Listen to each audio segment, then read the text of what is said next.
Hindi naging maganda ang kabataan ko pero kahit papaano masaya ako. Ni minsan hindi ko tinanong ang Panginoon kung bakit sa akin nangyayari ang mga bagay na ito. May mga pagkakataon sa buhay natin na napapaisip tayo na galit sa atin ang Panginoon. Pero kung titingnan mo yun sa kabilang dako, malalaman mong inihahanda niya lamang tayo para sa mas magandang hinaharap.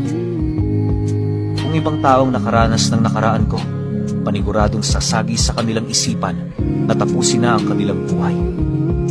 Ang mga taong gumagawa ng ganoong bagay, hindi nabibigyan ng pagkakataong makalasap ng pangunawa at aral.